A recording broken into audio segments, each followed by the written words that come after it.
Hi good morning.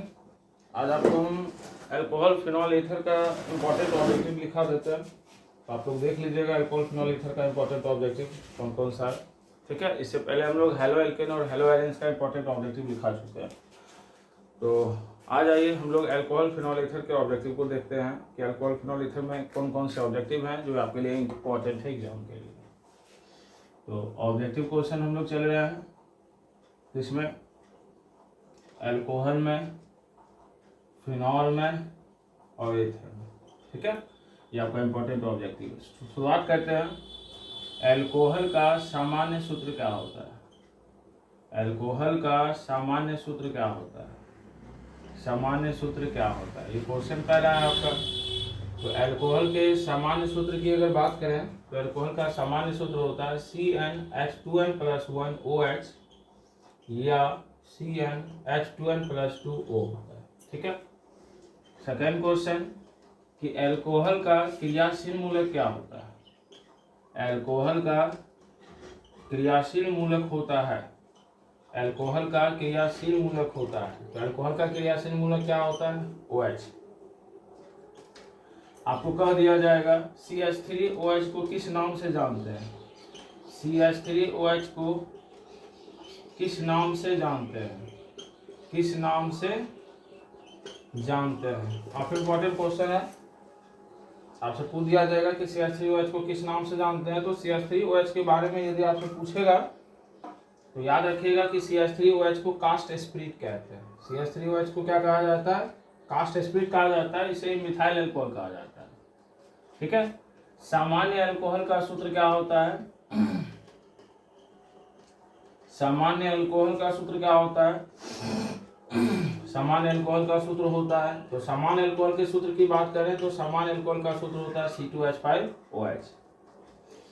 Ether का क्रियाशील मूलक क्या होता है? एग्जाम में पूछेगा प्रश्न आपसे कि ईथर का क्रियाशील मूलक होता है। तो ईथर का क्रियाशील मूलक होता है, आपको पता है, ऑक्सीजन के साथ दोनों तरफ सिंगल बॉन्ड। फिनॉल की संरचना कैसी होती है?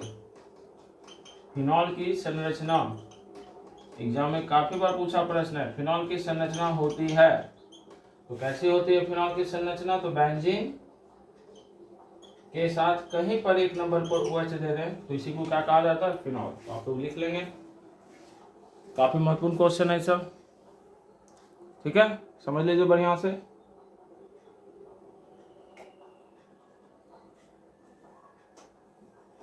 अब हम लोग आगे बढ़ते हैं, अगला क्वेश्चन में देखते हैं। चलिए, तो 6 तक आप लोग लिख लिए होंगे। 6 के बाद आते हैं 7 नंबर पर। 7 नंबर के प्रश्न को देखेंगे, काफी महत्वपूर्ण प्रश्न है ये सब, सारा इंपॉर्टेंट क्वेश्चन है, आपके एग्जाम में आता ही आता है। जैसे कोलवे अभिक्रिया से क्या बनता है? 7 नंबर क्वेश्चन, एक कोलवे अभिक्रिया होता है। कोलवे अभिक्रिया क्या बनाता है? एग्जाम में काफी बार क्वेश्चन पूछता है, कोलवे अभिक्रिया क्या बनाता है? तो कोलवे अभिक्रिया की बात की जाए तो कोलवे अभिक्रिया बनाता है कुछ सैलिसिलिक अम्ल। क्या बनाता है?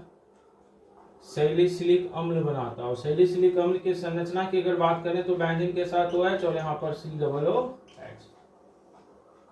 फिर आपसे कह दिया जाए राइमर टीमन अभिक्रिया क्या बनाता है? राइमर टीमन अभिक्रिया क्या बनाता है? तो राइमर टीमन अभिक्रिया की अगर बात करें तो राइमर टीमन अभिक्रिया की अगर बात करें तो बेंजीन के साथ OH और सेकेंड नंबर पर CHO ऑर्थो पोजीशन पर ये बनाता है और इसको सैलिसल्डिहाइड कहते हैं। यानी अगर आपसे पूछ दें कि राइमर टीमन अभिक्रिया बनाता क्या है, तो आप याद रखेंगे कि राइमर टीमन अभिक्रिया से क्या बनता है? सैलिसल्डिहाइड बनता है। राइमर टीमन अभिक्रिया से क्या बनता है? सैलिसल्डिहाइड बनता है। अगला क्वेश्चन की ओर बढ़ते हैं, 9 नंबर। ठीक है, फिनॉल की अभिक्रिया यशदरज धातु से कराने पर क्या होता है? यशदरज धातु से कराने पर क्या बनता है? क्या बनता है?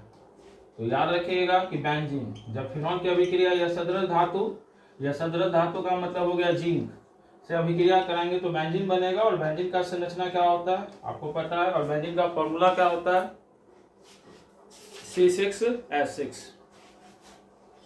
आगे बढ़ते हैं 10 नंबर क्वेश्चन की ओर। सारे इंपॉर्टेंट क्वेश्चन है। 10 नंबर क्वेश्चन की ओर बढ़ते हैं। पिक्रिक अम्ल का संरचना कैसा होता है? पिक्रिक अम्ल का संरचना होता है, पिक्रिक अम्ल का संरचना होता है क्या होता है? तो बेंजीन के साथ OH और आपको हर एक पोजीशन पर पारा और ऑर्थो पोजीशन पर NO2 होना चाहिए। यही आपका क्या होता है? पिक्रिक एसिड होता है। यही आपका क्या होता है? पिक्रिक एसिड होता है। क्या होता है? पिक्रिक एसिड होता है। प्राथमिक अल्कोहल के ऑक्सीकरण से क्या बनता है? प्राथमिक अल्कोहल के ऑक्सीकरण से क्या बनता है? प्राथमिक अल्कोहल के ऑक्सीकरण से क्या बनता है? तो याद रखिएगा कि प्राथमिक अल्कोहल के ऑक्सीकरण से एल्डिहाइड बनता है, और प्रबल ऑक्सीकारक हो तो कार्बोक्सिलिक भी बना देता है।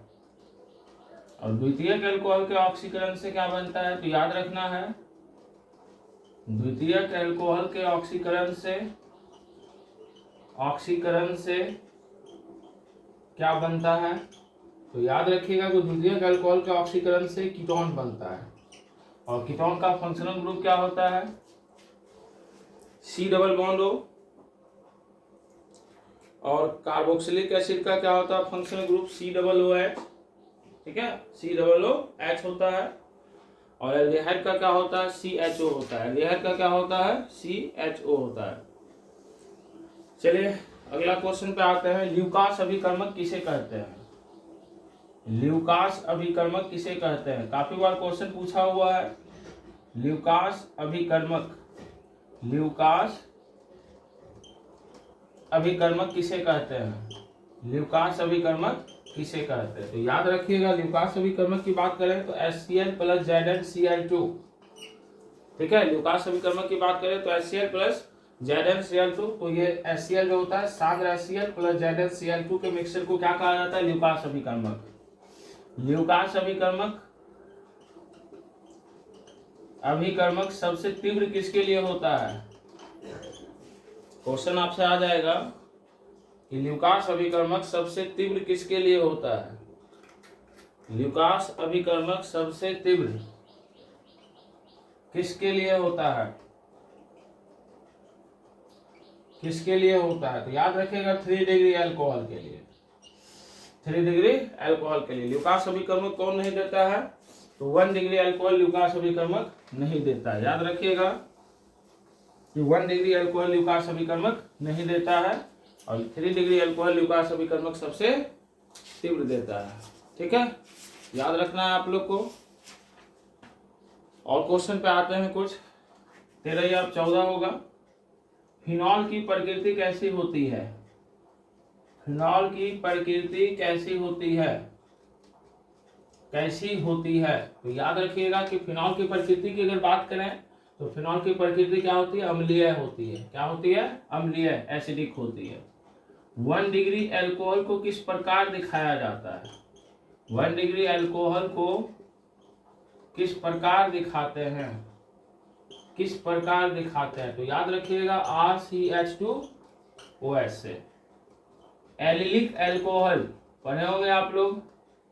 एलिलिक अल्कोहल की संरचना, एलिलिक अल्कोहल की संरचना है। तो एलिलिक अल्कोहल के बारे में आप पढ़े होंगे कि CH3 CH double bond CH के नेक्स्ट CH2 से OH जुड़ेगा, तो उसको कहा जाता है एलिलिक अल्कोहल। फिर पूछ देगा आपसे कि वाइनिलिक अल्कोहल, वाइनिलिक अल्कोहल। ठीक है, अब क्या पूछ देगा आपसे? वाइनिलिक अल्कोहल की संरचना। अभी आपसे पूछा था एलिलिक अल्कोहल, अब आपसे पूछ देगा वाइनिलिक अल्कोहल की संरचना है। तो आप याद रखेंगे CH2 डबल बॉन्ड CH से डायरेक्ट अगर OH जुड़ जाए तो उसी को कहा जाता है वाइनिलिक अल्कोहल। इसमें कार्बन का हाइब्रिडाइजेशन sp2 होता है। बेंजिलिक अल्कोहल का उदाहरण है, बेंजिलिक अल्कोहल का उदाहरण है, तो क्या होगा, तो बेंजीन के साथ CH2OH को क्या कहा जाएगा, बेंजिलिक अल्कोहल। क्या कहा जाएगा, बेंजिलिक अल्कोहल। ये 18 क्वेश्चन हो चुके हैं। अब देखिएगा कुछ और क्वेश्चन देखते हैं। 19 नंबर, आपके ये सारे एनसीईआरटी के प्रश्न हैं, इसलिए कुछ ज्यादा भी इंपॉर्टेंट है।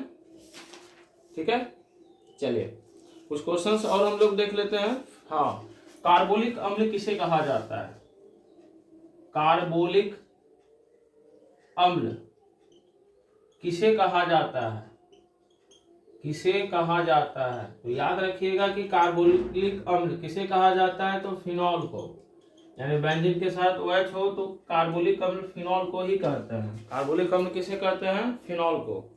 ठीक है, किसे कहते हैं, फिनॉल को।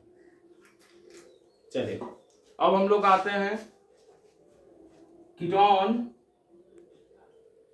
ग्रिग्नियार अभिकर्मक से क्रिया करके, ग्रिग्नियार अभिकर्मक से क्रिया करके क्या बनाता है, क्रिया करके क्या बनाता है, क्या बनाता है, याद रखिएगा 3 डिग्री अल्कोहल। ग्रिग्नियार अभिकर्मक कीटोन से रिएक्ट करके क्या बनाता है, 3 डिग्री अल्कोहल। आपसे पूछा जाएगा कि ग्रिग्नियार अभिकर्मक कहते किसको है, यानी ग्रिग्नियार अभिकर्मक का सूत्र क्या होता है, ग्रिग्नियार अभिकर्मक का सूत्र क्या होता है, तो आप याद रखेंगे कि ग्रिग्नियार अभिकर्मक का सूत्र होता है RMgX। क्या होता है, RMgX। ग्रिग्नियार अभिकर्मक का सूत्र क्या होता है, RMgX। और इसके अदरवाइज आप लोग कुछ क्वेश्चंस और भी देख सकते हैं। ठीक है, और कीटोन के अपचयन से क्या बनता है, कीटोन के अपचयन से बनता है, क्या बनता है कीटोन के अपचयन से, तो याद रखिएगा 2 डिग्री अल्कोहल। एल्डिहाइड के अपचयन से क्या बनता है, एल्डिहाइड के अपचयन से बनता है, तो याद रखिएगा कि एल्डिहाइड के अपचयन से बनता है 1 डिग्री अल्कोहल। ठीक है, इस प्रश्न को आपको याद रखना है। विलियमसन संश्लेषण अभिक्रिया से क्या बनता है, विलियमसन संश्लेषण अभिक्रिया बनाता है, तो क्या बनाता है विलियमसन संश्लेषण अभिक्रिया, तो याद रखिएगा ईथर बनाता है। विलियमसन संश्लेषण अभिक्रिया क्या बनाता है, आपको ईथर बनाता है, याद रखिएगा। मिटा देते हैं सबको। ठीक है, चलिए कुछ क्वेश्चंस और हम लोग ले लेते हैं जो आपके लिए जरूरी होगा। ठीक है, एथेनॉल बनाने में किस एंजाइम का प्रयोग किया जाता है, एथेनॉल बनाने में